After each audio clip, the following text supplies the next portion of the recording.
¿Cómo están? Nuevamente en una nueva emisión de Panorama Económico por TLV1, Toda la Verdad Primero. El envío del día de hoy lo vamos a dedicar a Monseñor Baciotto, que fue, en el medio de sus sueños, llamado a la casa del Padre.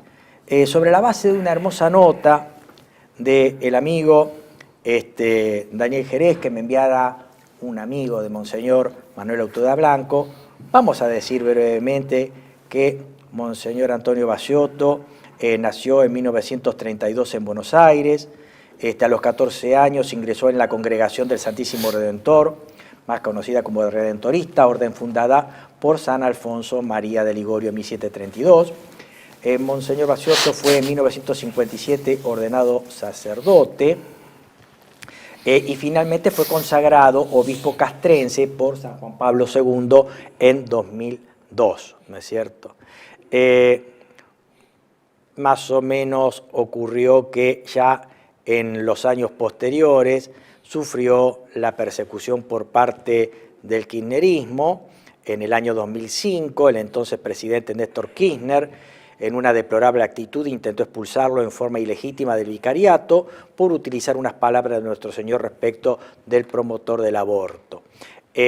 Finalmente, hay que reconocer que el Monseñor Baciotto ha tenido una enorme dignidad que ha guardado con mucho silencio y con mucha templanza y valentía. Nunca se interesó por los aspectos materiales, valoraba los tesoros del cielo de los que habló Nuestro Señor. Y cuando ocurrió ese episodio, en la época de Néstor Kirchner, no teniendo un lugar para vivir, un importante empresario católico, cuyo nombre nos recuerda a un famoso Magno Gregorio, le facilitó el departamento donde vivía, donde vivió hasta sus últimos momentos. Monseñor Baciotto, descanse en paz, y alguna vez él me dijo, recen para que me porte bien, y en realidad, Monseñor, usted siempre se portó bien, que descanse en paz. En el día de hoy tenemos la visita del doctor Carlos Ragonesi. Paso brevemente a decir sus antecedentes. En este currículum resumido, vamos a decir que el doctor Carlos Ragonesi es contador público egresado de la Universidad Nacional de Buenos Aires, especialista en Derecho Tributario, Societario y Macroeconomía Monetaria, titular del estudio Carlos Alberto Ragonesi, Contadores Públicos Consultores, actuando como asesor de empresas comerciales y civiles. Es ex docente de la Cátedra Seminario de Actuación Profesional Jurídico-Contable en la Facultad de Ciencias Económicas de la Universidad de Loma de Zamora, secretario general de la Fundación Buenos Aires 21, dedicada a estudios económicos, de la cual también procede como un amigo el doctor Bacareza, ¿no es cierto? Claro. Ex secretario y miembro fundador de la Asociación Consultores Pymes, integrante investigador del Instituto Silvio Gesell, coautor del libro No robarás, la deuda externa, instrumento de dominación y condicionamiento del desarrollo, coautor del libro De esto no se habla, la otra economía, coautor del libro Teorema monetario, coautor del libro Pensamiento constitucionalista nacional, entre muchos otros. Ha publicado artículos profesionales relacionados con la actividad empresaria y profesional en revistas especializadas, ha desarrollado actividades de capacitación y dictado cursos y conferencias en cámaras, asociaciones empresariales, claustros universitarios, consejos profesionales y congresos profesionales. Es colaborador en carácter de periodista económico en medios de difusión y en el programa Tiempo Fundacional, que se transmitió durante 7 años en AM 820 La Radio. Y hoy lo tenemos aquí en Panorama Económico. Le agradecemos mucho la visita a este programa Panorama Económico, doctor Ragonesi. Bienvenido y muchas gracias. Muchas gracias por invitarme. Algo que en su momento habíamos hablado para comenzar esta charla de Café sin Café en Panorama Económico era tratar de recorrer el análisis de los últimos años de la política económica argentina a través de algo que usted viene haciendo desde hace muchos años, que es el análisis no solamente vertical del balance del Banco Central, sino horizontal a través de los años.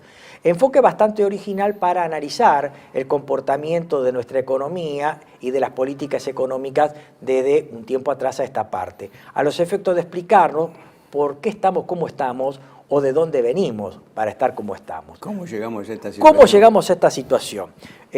Lo escuchamos. Bueno, entonces hay que recorrer la historia del Banco Central de los últimos, por lo menos los últimos 20 años, donde una ingeniosa ingeniería, valga la redundancia, del doctor Néstor Kirchner, aplica una metodología que con el tiempo produce un problema patrimonial en el Banco Central. Sucede que la filosofía populista necesita del déficit público, el déficit fiscal, pide monetizarlo con emisión monetaria y el Tesoro Nacional le pide a su agente financiero, el Banco Central, le pide que le entregue dinero para poder solucionar el problema del déficit. El Banco Central le entrega, imprime dinero, eso se llama expansión monetaria, en términos monetarios, de teoría monetaria. La expansión monetaria le entrega el Banco Central al Tesoro y el Tesoro le firma, para que la audiencia entienda bien, una especie de pagaré al Banco Central que se llama título público. Entonces, ese título público entra en el activo del balance del Banco Central porque es un derecho creditorio que tiene el Banco Central contra la tesorería, y es un título a 10 años, que puede ser en pesos o en dólares. El hecho que sea 10 años ya es perjudicial para el Banco Central, porque aparte tiene la condición de que no puede ser negociable antes de esa fecha. Entonces el Banco Central lo único que puede hacer con ese título es encajonearlo, meterlo en un cajón y esperar que se cumplan los 10 años para cobrarlo. La pregunta es, bueno, cuando se cumplen los 10 años, ¿la tesorería le paga al Banco Central el título? La respuesta es no. Lo refinancia. ¿Por qué la respuesta es no? Porque la tesorería nunca tiene plata para pagar sus cuentas. Entonces trata siempre de empujar todo para adelante. Ese título entonces que tiene en el activo el Banco Central se convierte en un título basura. No es un título, digamos, legítimo en el sentido contable, es legítimo en el sentido jurídico, pero no legítimo en el sentido contable porque es de dudosa cobrabilidad.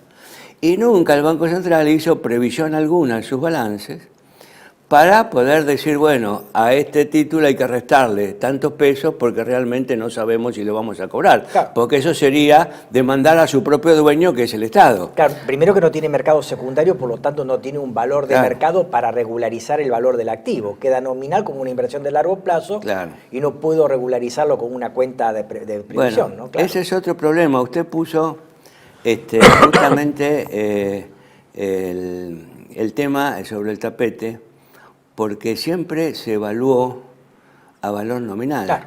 Nunca se evaluó a valor neto de realización, que sería la evaluación técnicamente correcta, ¿no es cierto?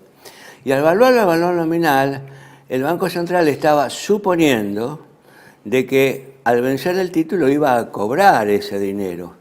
O si lo iba a vender, iba a cobrar una suma parecida a ese dinero.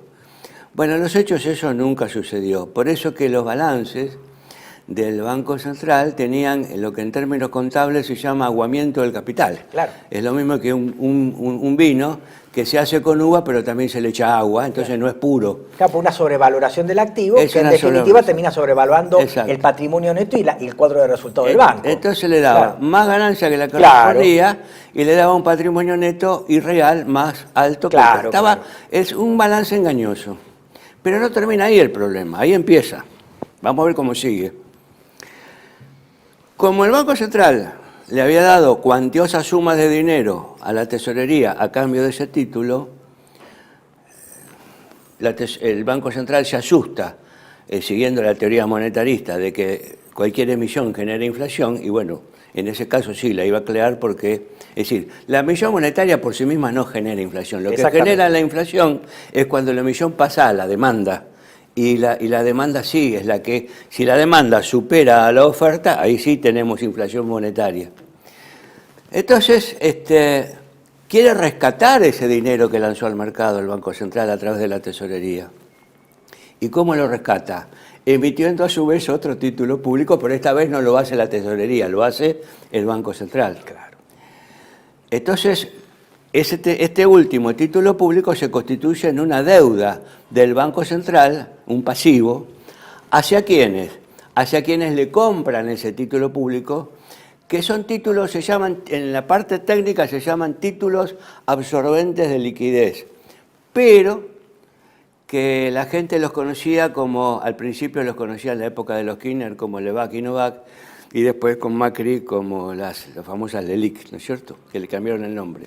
Una suerte de esterilización de esa gran masa que era una esterilización de la masa monetaria, claro, que previamente se había alargado. Entonces uno se pregunta, pero esto es contradictorio. Si vamos a esterilizar la masa monetaria para que los bancos nos compren un título que no es gratuito, hay que pagarle intereses a los bancos, claro, y caros, intereses caros a los bancos. Ahora le voy a explicar por qué. ¿Por qué permitimos que a su vez lancemos todo ese dinero al mercado? Bueno, lo que pasa es que el Estado no paraba de tener déficit fiscal. Ahí estaba el problema. Entonces se atacaba el efecto y no se atacaba la causa. ¿Por qué digo que el problema aparece ahí con la tasa de interés que se le pagaba a los bancos? Porque el banquero, cuando le vencía el título, y quería cobrar el dinero, y el presidente del Banco Central, hablamos en términos, digamos, figurados, ¿no?, como si fuera un diálogo.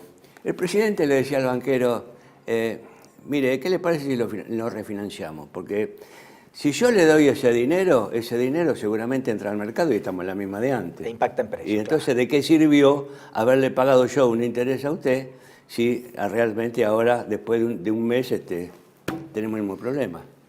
Ah, bueno, ¿y qué tasa me da? Y le doy, pongámosle que sea, no sé, el 20%. No, yo quiero el 23%.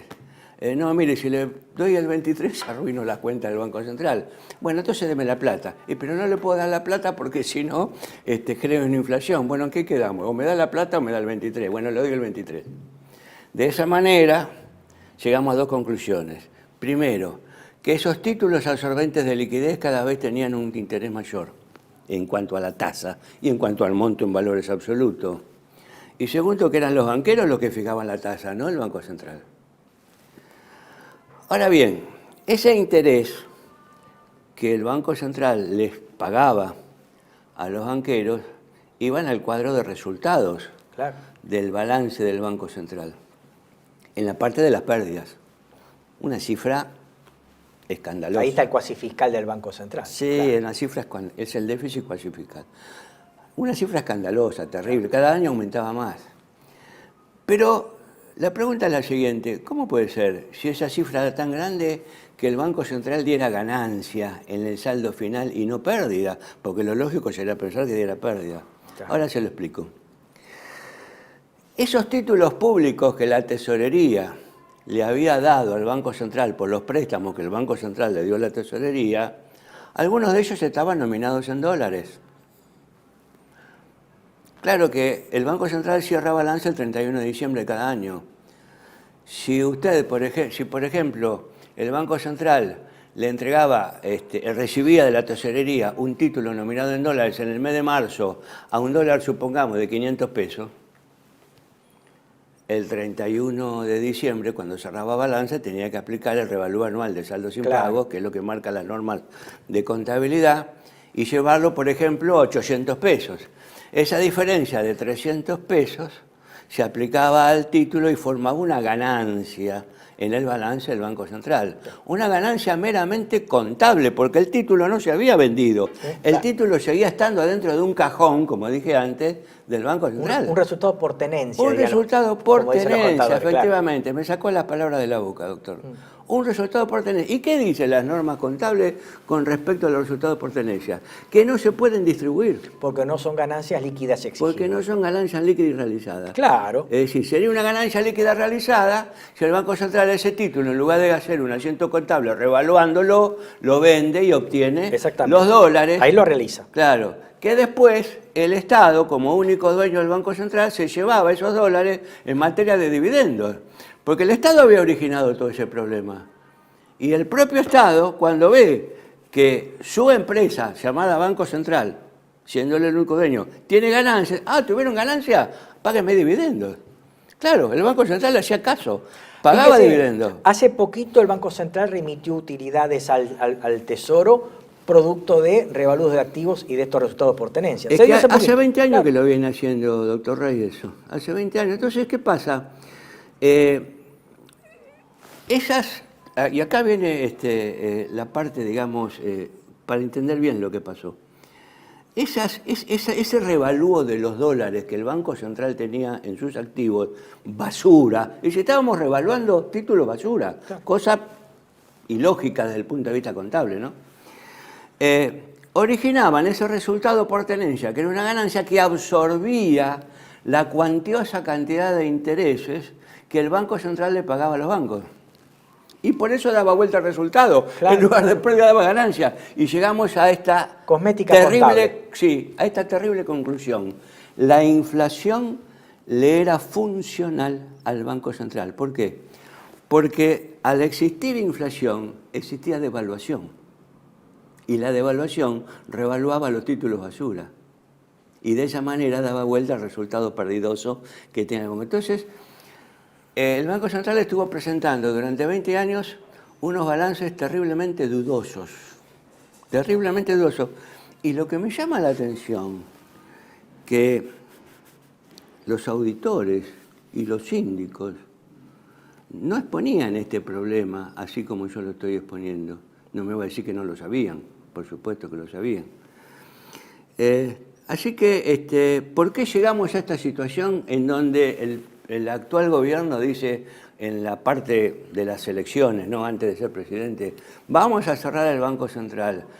Y porque veía en el Banco Central, lo señalaba como culpable del problema económico, cosa que no es así, porque eso es lo mismo que me diga que un enfermo va a ver al médico, que querían cerrar el Banco Central. Bueno, no es lo mismo que esto. Un enfermo va a ver al médico y el médico, en lugar de darle la pastillita que lo cura, agarra un revólver y lo mata y dice, maté al enfermo, maté a la enfermedad. Claro. Entonces, ¿qué quiere? ¿Cerrar la persiana del Banco Central? No, al Banco Central no hay que cerrarlo. Al Banco Central hay que administrarlo bien, como corresponde. Porque el Banco Central no es culpable de que la tesorería y el gobierno de turno le haya sometido a esta situación. Este es un tema que siempre exponía Milei cuando era panelista, cuando era candidato y aún cuando es presidente. Le echaba la culpa histórica de la inflación al Banco Central cuando en realidad el culpable es la monetización del déficit fiscal que hace el Tesoro. Exacto. El Banco Central lo único que hace es lo financia el Tesoro. Claro. Por lo tanto, había un problema desde un punto de vista lógico de causalidad inversa. No era el Banco Central el culpable de la inflación, sino el Tesoro que monetizaba el déficit fiscal. Bueno, ¿quiere que le hable ahora de la realidad actual? ¿Cómo no? Del banco. Vimos la historia y vimos cómo llegamos a esta situación. Ahora vamos a ver lo que pasa ahora. Porque el gobierno actual no se cansa de decir tenemos que bajar la asistencia financiera que el Banco Central le da al Tesoro, hay que eliminarlo.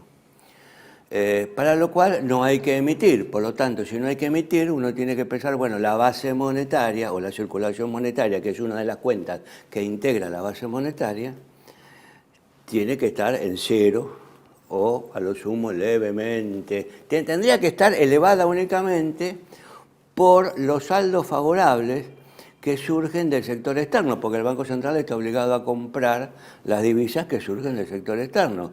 Pero sabemos que los saldos favorables, si existen, son muy magros. No justificarían tener una base monetaria amplia dentro del pasivo del Banco Central. Acá tengo unas cifras que le puedo mostrar.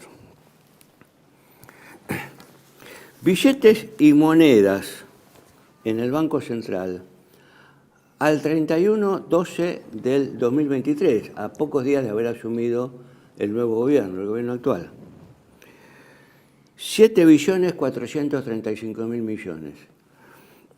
Cifra del 15 de mayo, el otro día. 21.541.000 millones. Crecimiento 190%. ¿No era que no iba a haber asistencia monetaria? Crecimiento en el periodo del nuevo gobierno, 190%. Títulos públicos, lo que hablamos recién. Títulos públicos que están, recuerden, en el activo del Banco Central. Son los títulos que la tesorería le entregó al Banco Central por los préstamos que el banco le hizo a la tesorería, ¿no? 31 de diciembre del 2023, casi 46.000 billones, billones con B larga, siempre. Actual, 79 billones, crecimiento 72%. ¿No era que no íbamos a hacerle más préstamos a la tesorería? En el año 2023, esos títulos públicos representaban el 46% del activo, es decir, casi la mitad. Casi la mitad. Y eran títulos basura. Fíjese el descalabro que han hecho en los gobiernos populistas, que han hecho con el Banco Central. Casi la mitad del patrimonio eran títulos basura. Pero hoy es peor, porque estamos en el 58%. Claro. Entonces yo y sobrevaluados. No entiendo lo que está pasando, porque cuando uno escucha a los funcionarios públicos nos dicen una cosa, pero cuando vamos a los números hay otra cosa. Mire, hay una cuenta en el activo del Banco Central que se llama Créditos al Sistema Financiero del País. Esa cuenta representa cuando los bancos tienen problemas de liquidez, los bancos que están adheridos al sistema financiero, ¿no? Y que dependen del Banco Central, que es la autoridad monetaria. Cuando los bancos tienen problemas de liquidez, le falta dinero para prestarle a la actividad privada. Y porque casi todo el dinero iba siempre a la actividad pública. Prácticamente entre el 80, 85, 90% en esas épocas que estamos hablando, el dinero iba a la actividad pública. Entonces, claro, se desfinanciaba la industria y se caía claro. la actividad privada. Para que usted vea el desprecio que los gobiernos que hemos tenido tenían hacia el desarrollo de la economía, al 2023, al terminar el año 2023, los créditos al sistema financiero, la asistencia del Banco Central a los bancos para que presten dinero, era de 149 millones de pesos, nada más. Y al 15 de mayo aumentó en una cifra que aumentó mucho, pero aumentó mucho porque la anterior era baja también. Claro. 8.700 millones. Pero igual es poco, con relación a todavía, si lo comparamos con los títulos públicos, que son 79 billones. Es decir, los títulos públicos se escriben con B larga y los créditos al sistema financiero para ayudar a la empresa privada con M. Claro, de billones a millones, claro. Bueno, los títulos absorbentes de liquidez, si bien bajaron un 63%, uno podría decir, bueno, bárbaro, está perfecto, porque están limpiando el pasivo del Banco Central. Y sí, están limpiando el pasivo del Banco Central, pero están aumentando el pasivo de la tesorería, porque lo están sacando de un bolsillo y se lo meten en otro. ¿Por qué pasó eso? Porque como la consigna electoral era que había que bajar la deuda del Banco Central para ver si lo podíamos sacar de la escena económica argentina, sí, lo están logrando con esto, pero ¿qué pasa? La tasa de interés de la tesorería empezó a superar ampliamente a la tasa de interés que pagaba el Banco Central. Claro, porque en su momento cuando había comenzado esta administración se decía que con las tasas de interés negativas se estaba limpiando el pasivo del Banco Central. Sí. Pero claro, por otro lado se estaba... ¿Usted la vio la tasa de interés negativa? Porque yo no la vi. Bueno, frente a la inflación... En algunos casos podríamos llegar a decir que sí, pero en realidad lo que estaba ocurriendo era la contracara de lo que estaba pasando con el Tesoro, ¿no? Estaban migrando. Claro. Estaban migrando. Los banqueros, habiendo advertido que la tasa de la tesorería era mayor que la que pagaba el Banco Central, dijeron, bueno, tuvimos 20 años comprando títulos absorbentes de liquidez, no compremos más, ahora compremos títulos de la tesorería. Claro. Pero eso es un perjuicio para el país, es decir, beneficiamos al Banco Central, pero estamos cargándole a la tesorería. Estamos peor que antes, no estamos igual que antes, estamos peor que antes. Así que Ahí están las cuentas actuales, en donde aparentemente de palabras se dice una cosa, pero los hechos relatan otra, porque estos datos yo los saqué del último balance semanal del Banco Central, que es del 15 de mayo, el otro día. Claro. Ahora, lo que se dice es que, bueno, en primer lugar no podemos negar que esta administración, lejos de sostener que el Banco Central es independiente, lo que vemos es una gran predominancia fiscal en el Banco Central. O sea, el Banco Central es una suerte de alter ego del Tesoro, ¿no es cierto? Generalmente en los libros se dice que el presidente del Banco Central tiene independencia respecto del ministro de Economía. No parece ser así. Y la otra cuestión que parece bastante interesante es la cuestión que se refiere a la introducción de otro protagonista. En el último préstamo que se contrajo con el Fondo Monetario Internacional por 20.000 millones de dólares, ingresaron 15.000 millones de dólares, el ministro Caputo dijo que en realidad no era un préstamo que estábamos adquiriendo con el Fondo Monetario, sino que lo que estábamos tratando de hacer... Un canje para sanear al Banco Central por parte del Tesoro, pero que en realidad no era un préstamo. ¿Qué opinión tiene respecto a ese despropósito, no? Y yo creo que se utilizan las palabras en forma extraña para no cantarle la realidad a la gente como corresponde. Fíjese que esto es parecido cuando en economía, en lugar de hablar que estamos en plena crisis, se ha formado una burbuja en el sector inmobiliario, por ejemplo. Si hablamos de una burbuja, no hablamos de crisis, porque si hablamos de crisis la gente se asusta. O pero cuando decimos, vamos a hacer un sinceramiento o un rebalanceo, es un tarifazo. O cuando decimos, no hay inflación, hay una acomodación de los precios relativos. Exactamente. Se están acomodando los precios relativos, entonces no hay inflación. Es decir, son todas palabras que me parece que los argentinos ya estamos suficientemente advertidos que nos están diciendo cualquier cosa. O cuando no se pueden devolver los fondos, hasta infantilmente decimos, vamos a hacer un corralito. Pero vamos a hacer una pausa y sobre estos eufemismos que utilizan determinados colegas vamos a seguir después del corte. Muchas gracias, ahora volvemos, gracias. Residencia como en casa es un hogar para adultos mayores habilitado en la ciudad de Buenos Aires, cuyo objetivo es la atención y cuidado de pacientes de la tercera edad. Años de experiencia nos respaldan. Trabajamos con dedicación para cuidar a nuestros abuelos y así ofrecerles la felicidad y comodidad que ellos merecen. Estamos en el barrio Villa Real, Pasaje Francisco Bauzá, 2372, casi esquina Tinogasta. Comunicarse al teléfono 11 50 35 15 25. Residencia para adultos mayores, siempre contigo. Los esperamos.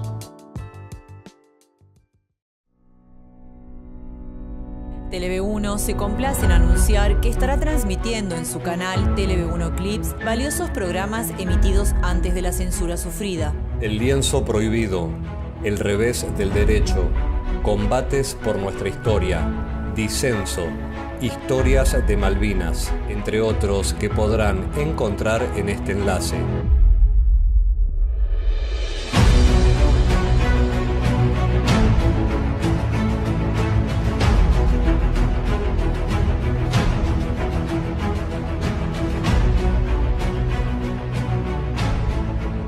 Agradecemos su aprovechamiento y difusión.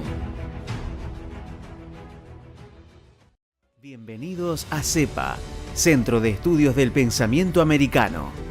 Nuevo sitio web de cursos de formación en política, filosofía, historia, literatura, geopolítica, religión, psicología y más. Cursos de formación que reflejan el verdadero pensamiento americano. Lo invitamos a elegir el curso de su agrado ingresando en www.cepa.la.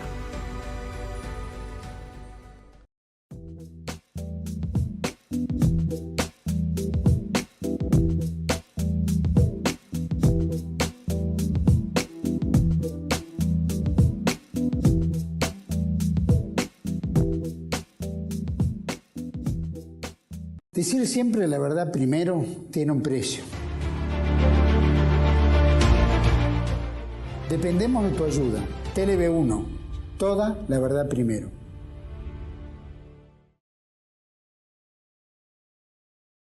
Regresamos tras la pausa en Panorama Económico. Estamos con el doctor Carlos Ragonesi. Y lo que me gustaría preguntarle al doctor es respecto a las medidas tomadas por el gobierno la tarde del 12 de diciembre de 2023, la devaluación del 118%, la eliminación de los gastos de obra pública, la contención del gasto, el superávit fiscal financiero de caja, el atraso cambiario posterior y las medidas tomadas el 9 de abril próximo pasado. Más o menos hacer un raconto de la gestión del gobierno en este más de año que lleva como administración del país.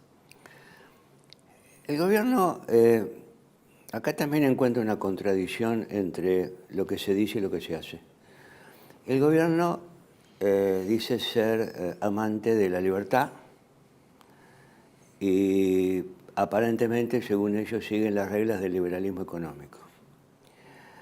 Después los hechos por ahí no concuerdan exactamente con ese tipo de discurso, porque el liberalismo económico, si partimos de la pureza del liberalismo económico que surge de cuando en 1776 Adam Smith escribe su famoso libro Estudios sobre la naturaleza y riqueza de las naciones, el liberalismo económico es una teoría en donde nos dice que hay una mano invisible que, si dejamos todo libre y el Estado no se mete en la economía, esa mano invisible se encarga de solucionar mágicamente los problemas o los desvíos que tiene el mercado o la economía del mercado. El tema es si el liberalismo es una doctrina que tuviera razón en ese sentido. La pregunta es por qué el 10 de diciembre o el 11, el día siguiente, no se salió del cepo pensando que la mano invisible lo iba a solucionar. Entonces parece ser que la mano invisible se quedó manca en algún momento porque no sabía solucionar el problema. Fíjese que hablando de la mano invisible, y discúlpeme si me desvío un poquitito de lo que usted me preguntó, pero vale la pena, para que se entienda bien esto de la falsedad de la mano invisible. En el año 2007-2008 surge en Estados Unidos el problema de las hipotecas subprime. Estados Unidos es un país que siempre promovió, al igual que Inglaterra, la doctrina liberal. Pero ellos no la adoptaron.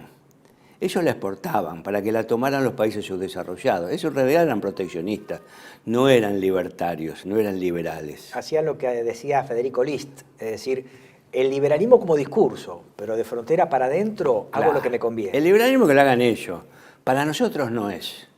Que lo hagan ellos, así nosotros nos apoderamos de sus riquezas. Así es. Retomo el tema. En el año 2007-2008 aparece el problema que seca de liquidez al mercado norteamericano y se transmite como un virus hacia Europa y algunas partes del mundo, el problema de las hipotecas subprime. Una nota al pie de página. ¿Vio cómo se ha rebautizado a la crisis de las hipotecas subprime? La crisis de Lehman Brothers. La culpa la tenía Lehman Brothers. Es así, es como que los bancos de inversión, las calificadoras de riesgo se lavaron la mano y no es crisis de las hipotecas subprime, es de Lehman Brothers. Curioso, ¿Vio cómo cambian el discurso? Es cierto. Lo que hablamos recién. Claro, yo cuando veo crisis de Lehman Brothers, pero yo la conocía como crisis de las hipotecas. La rebautizaron. Sí, la rebautizaron, exactamente. Entonces, Estados Unidos emitió 10 billones, reitero con B larga, 10 billones de dólares para dárselo a los bancos para que no entraran en crisis y contagiaran al resto del sistema económico. La pregunta que me hago a continuación de eso, ¿por qué en lugar de a los acreedores no se lo dieron a los deudores de las hipotecas y no originaban el problema de la inflación que vino luego después de tanta emisión? Porque hace poquito tuvieron un 7% de inflación anual. Si hubieran aplicado la doctrina de Silvio Gesell de oxidar la moneda y utilizar el sistema de la velocidad de circulación, oxidando la moneda, poniendo una fecha de vencimiento a los billetes, no hubiera habido necesidad de generar tanta expansión monetaria y por lo tanto de generar tanta inflación. Claro, lo que ocurre es que el dólar en esa época había entrado en lo que los economistas llamamos trampa de liquidez.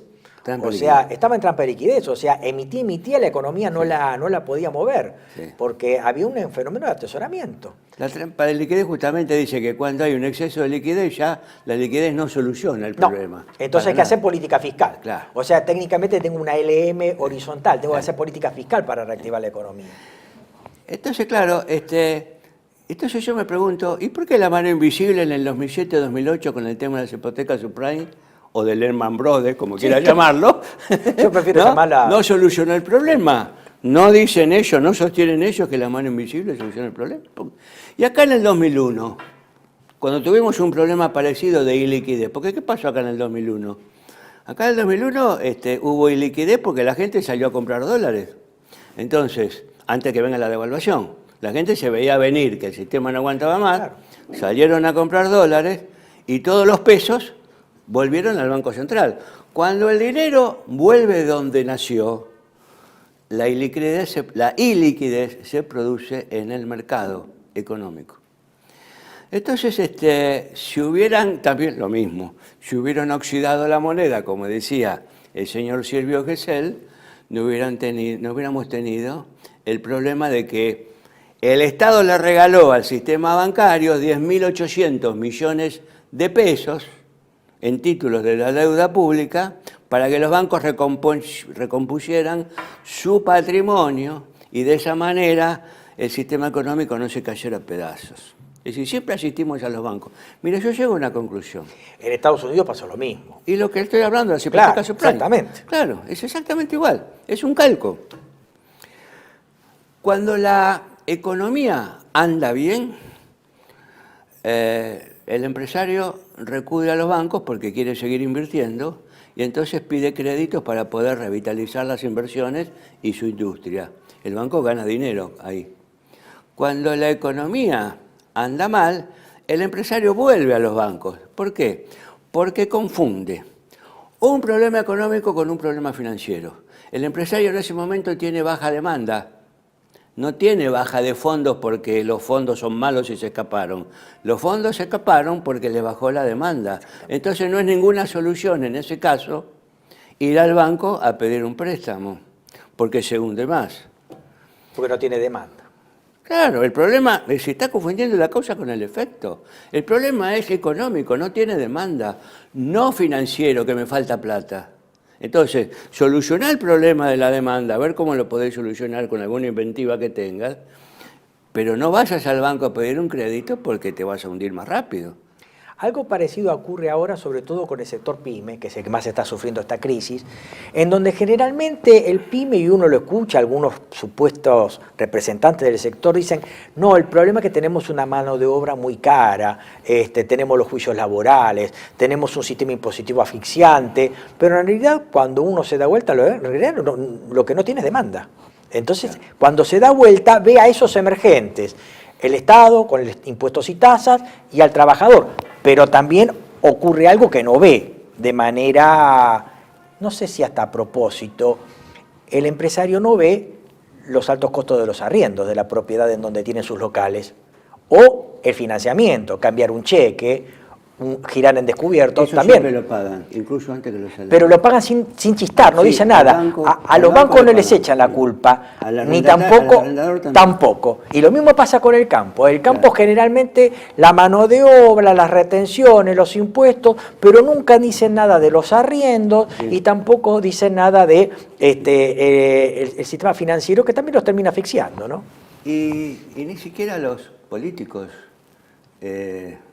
cada cual a su turno, que han pasado por el gobierno, en los últimos, digamos, 60, 70 años no han cuestionado para nada el sistema financiero. Fíjese que el gobierno de los Kirchner, que se decía tan peronista, por ejemplo, no tocaron las leyes ni de inversiones extranjeras, ni del sistema financiero. Ni la ley de entidad financiera, la 28526. ¿Y de dónde provenían esas leyes? Venían de Martínez de Oz. Así es. Es decir, que el gobierno kirchnerista adoptó con su silencio cómplice las leyes que había establecido un gobierno de facto y que encima arruinó completamente a la industria argentina, que es el gobierno que nació el 24 de marzo de 1976.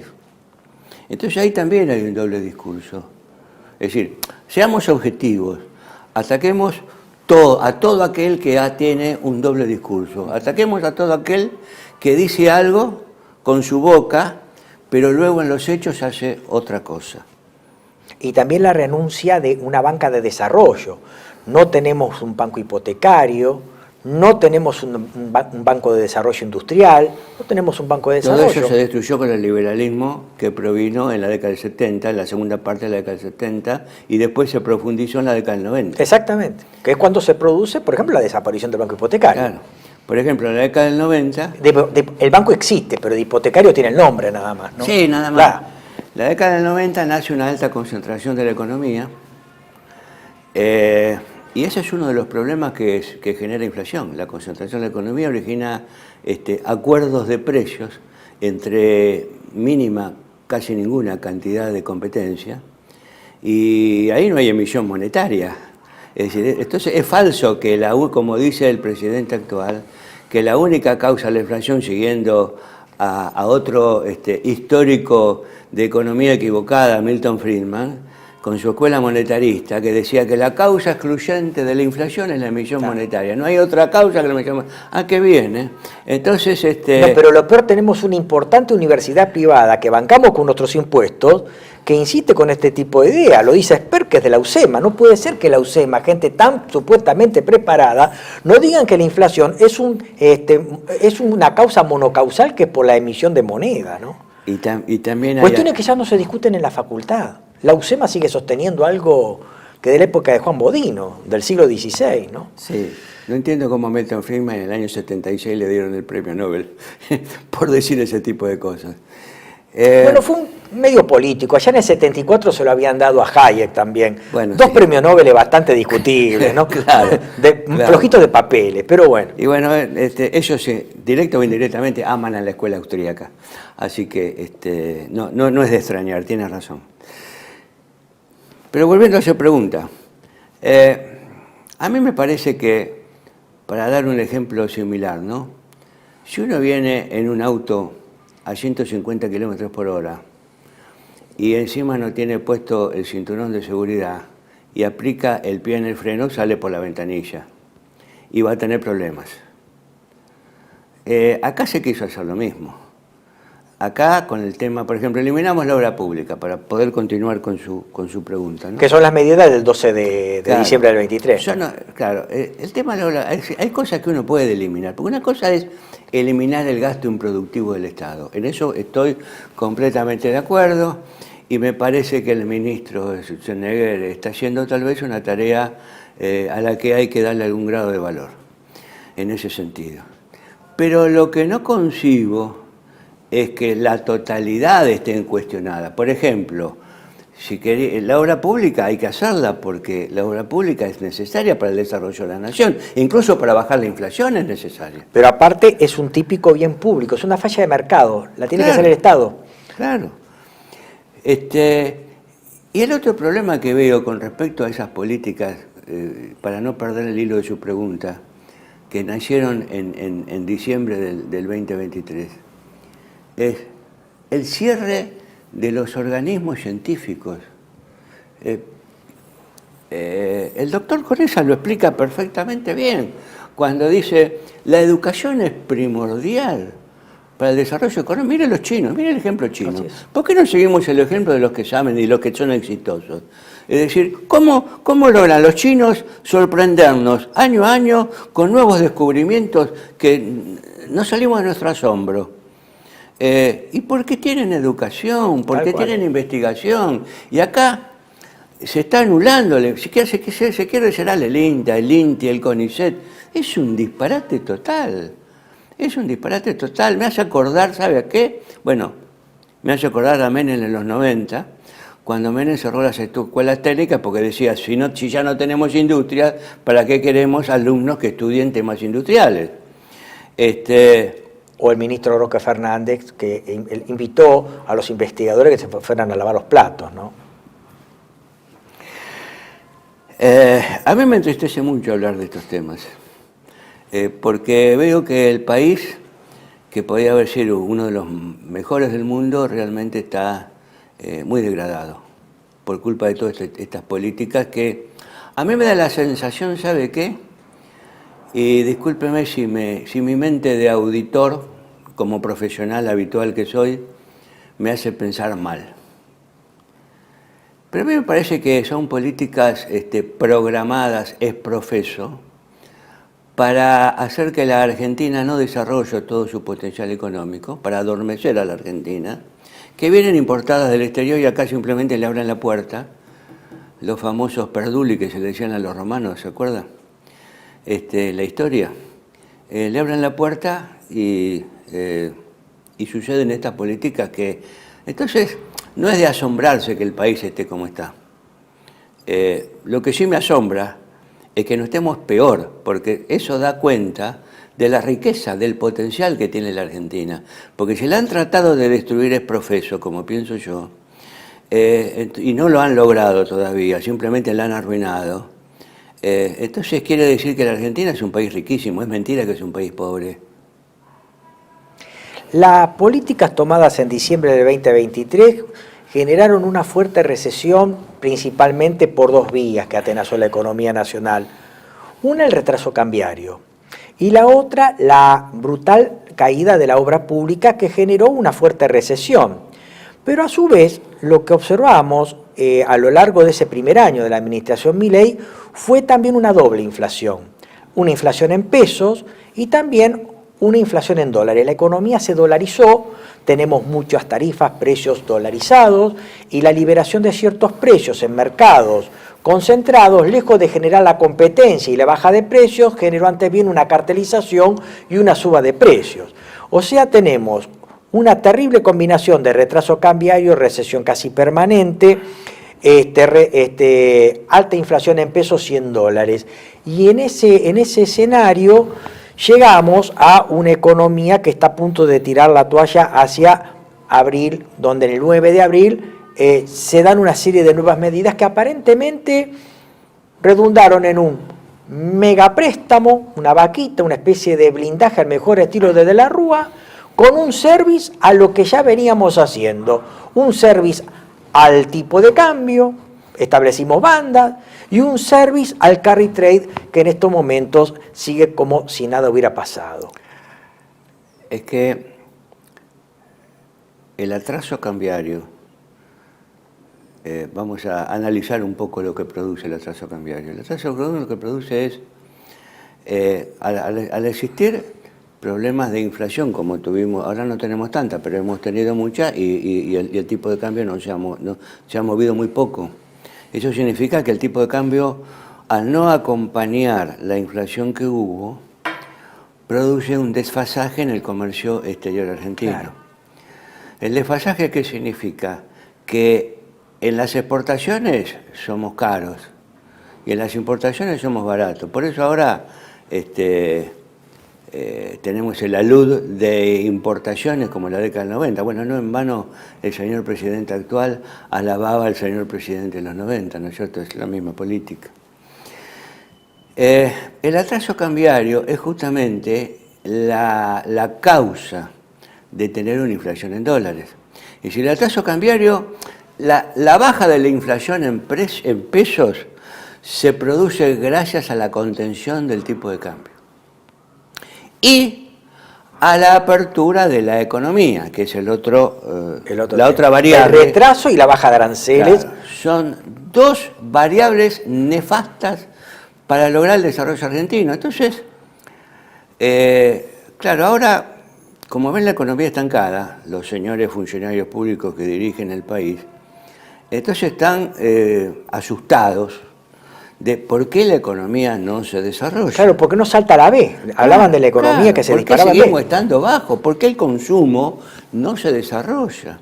Entonces apelan a este tipo de ridiculeces, como por ejemplo de decir, bueno, el Estado ahora no va a controlar nada y ustedes saquen los dólares que tienen en las cajas de seguridad y abajo del colchón y pónganlos en la economía, que nosotros vamos a mirar para el costado.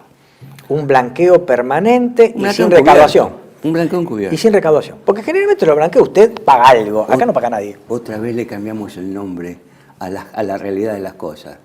Un blanqueo que lo podemos llamar un disfraz encubierto de lo que es un blanqueo de capitales.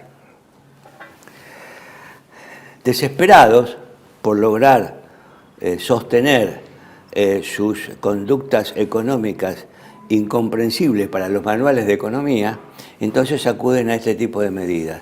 Entonces ya los bancos no van a informar más los saldos que tienen era una ridiculez que los bancos informaran los saldos bajos.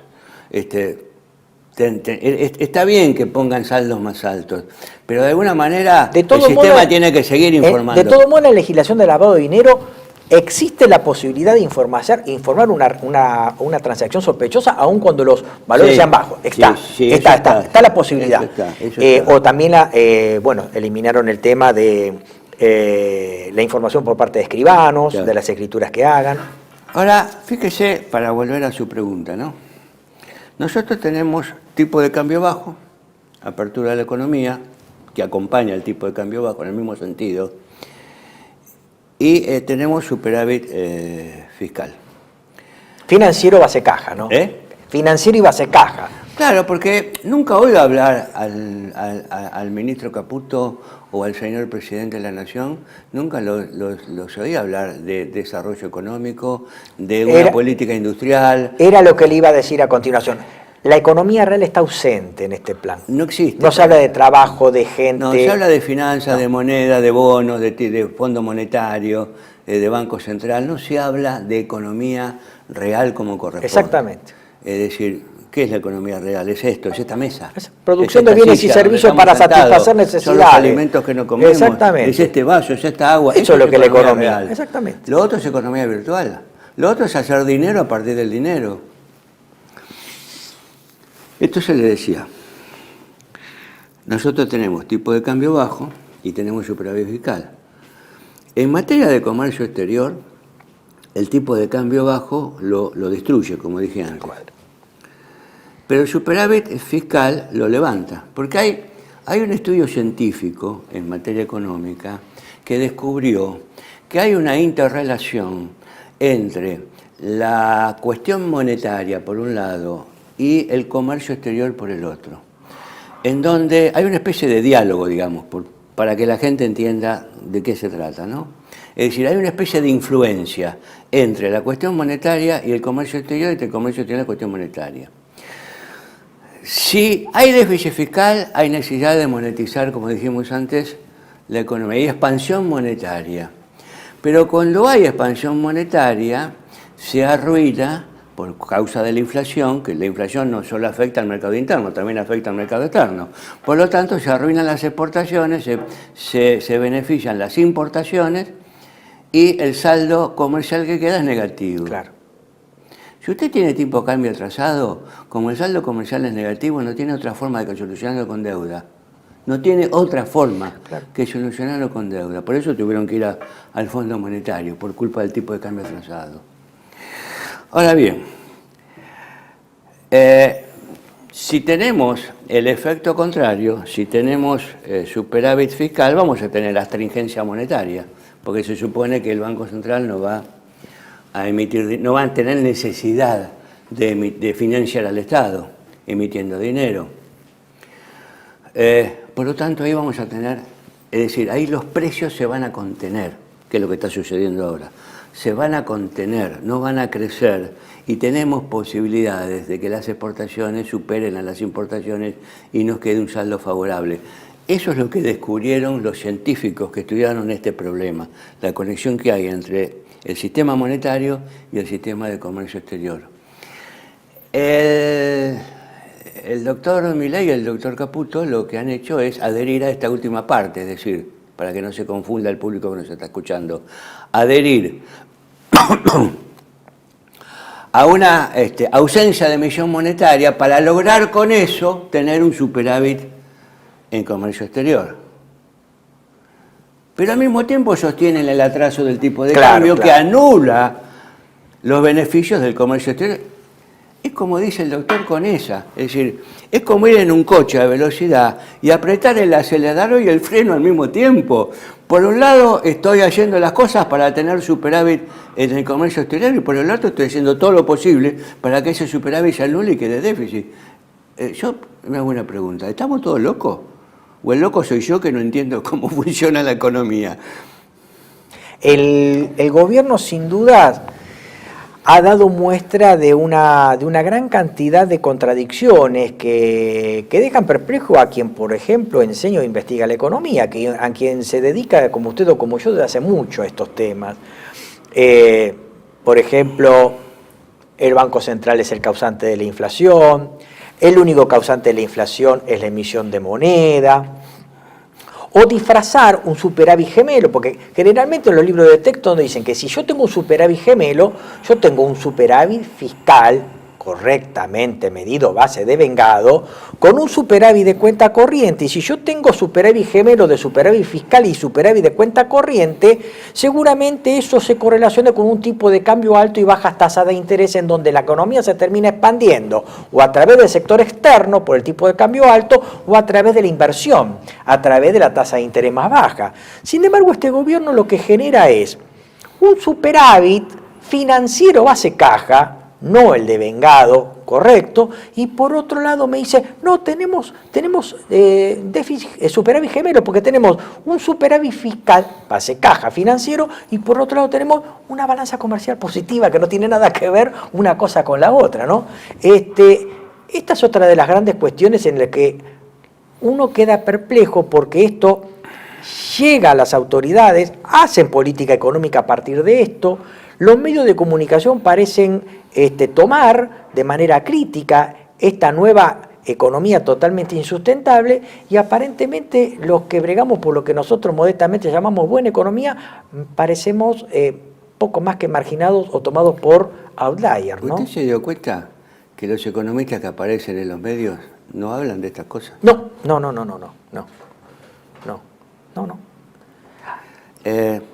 Fíjese lo que pasa con la tasa de interés en el sistema actual, donde tenemos tipo de cambio bajo y superávit fiscal.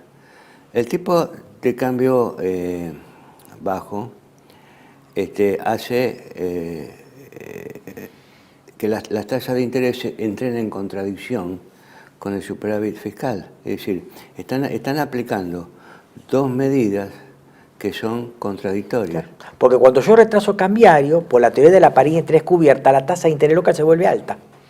Porque la tasa de interés local actúa como una especie de reaseguro a favor de, o resguardando a alguien contra una devaluación. Ahí, claro. ¿Y el superávit fiscal qué hace? Es al revés, la tiende a bajar. Exactamente.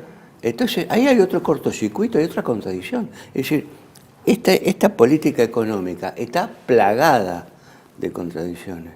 Entonces, por eso que no nos asombre que el consumo está parado, que la inversión está parada, que están facilitando inversiones del exterior en lugar de facilitar las inversiones de capital nacional. Mire, permítame recordarle lo que decía Marcelo Diamant con respecto a las inversiones del exterior. Marcelo Diamant era un ingeniero civil que me parece que sabía más de economía que muchos economistas actuales. Marcelo Diamant decía, el capital que viene de afuera puede entrar bajo dos formas. Uno como el clásico capital golondrina, que hace su negocio particular, como el carry trade, ¿no es cierto? Que no lo voy a explicar porque todo el mundo ya lo conoce. Ese no nos sirve a nosotros, como país no nos sirve, porque es un negocio financiero que cuando, antes de la devaluación, el capitalista financiero que invirtió en el país se lleva el dinero, se lo lleva cargado de intereses, entonces no nos sirve, ¿no? El primero viene fenómeno porque es como la aspirina que soluciona la fiebre, pero tiene no una cura la época de enfermedad, euforia, liquidez. ¿no es cierto? Pero después cuando se va lleva más de lo que trajo, entonces no nos sirve. Entonces el que podría llegar a servir es lo que se llama la inversión directa.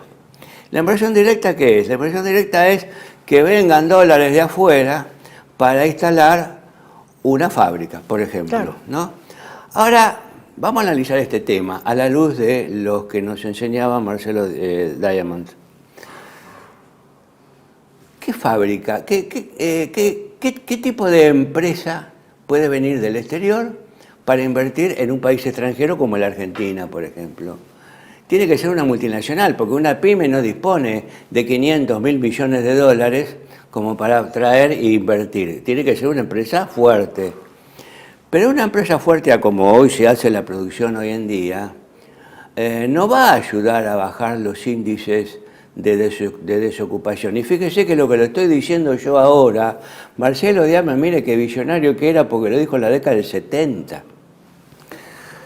Una empresa de esa naturaleza va a comprar informática y robótica para producir. Entonces la pregunta que sigue es, ¿y la Argentina produce informática y robótica? La respuesta es contundente, no. A lo sumo se ensamblan computadoras en el sur argentino, pero no se produce. Y robótica, ni hablar. Entonces, si la producción se hace con informática y robótica y la Argentina no la produce, ¿de dónde la obtiene la empresa que trajo sus dólares y que la aplaudimos? Y la tiene que importar desde la Argentina, desde la Argentina y con respecto al exterior. Claro. Entonces, así como los dólares entraron por una puerta, por las importaciones inmediatamente se van por la otra. Ya nos estamos despojando de los dólares antes de empezar a producir. Antes de que la inversión se clave los firros y maduren las inversiones. Una sola unidad. Claro. Sí. Perdóneme, ya lo dejo hablar. Así completo la idea. ¿Cómo no, cómo no? Pero el problema no se termina ahí, doctor Rey. El problema sigue porque cuando esa inversión extranjera arma toda su fábrica y empieza a producir y empieza a vender, se supone que al final de su periodo económico cierra el balance con una ganancia. Esa ganancia significa que hay que repartir dividendos a los beneficiarios que son no residentes de la Argentina, claro, viven en el exterior. Entonces usted no le puede pagar esa ganancia en pesos. Lo que tiene que hacer es ir al Banco Central, no al Banco Central, a una casa de cambio a cambiar los pesos por dólares. Lo que hace la casa de cambio, si se queda sin dólar, sí va a ir después al Banco Central o al mayorista en dólar, que después termina en el Banco Central. Es decir, que terminamos devolviendo los dólares en mayor cantidad, ahora primero a través de las importaciones y ahora a través de los dividendos. Entonces, ¿cuál es el beneficio que nos trae la inversión extranjera si no logra reducir drásticamente la tasa de desempleo? Y si el político, como acostumbra decir, yo voy a hacer una política que va a reducir el desempleo, nos miente, porque no lo va a lograr, porque la economía no se lo va a dejar hacer. Y ahí aparece un problema gravísimo, doctor. Y yo, mire, hasta hace 8 años atrás pensaba que estaba a largo plazo. Ahora lo veo ahí nomás, a la vuelta de la esquina. Vamos camino el mundo, no solo la Argentina, el mundo, vamos camino con esto de la inteligencia artificial que se sumó a la robótica y a la informática que ya teníamos de la década del 80, vamos camino a una economía sin trabajadores, porque el robot produce, pero no consume. El que consume es el trabajador, pero si el trabajador no tiene empleo, no tiene salario, y si no tiene salario no va a poder comprar bienes. Y si no compra bienes, también los perjudicados van a ser las multinacionales que utilizan los robots para fabricar. Entonces toda la economía se va a caer. Entonces, ¿sabe lo que hay que hacer? Hay que diseñar un sistema económico nuevo.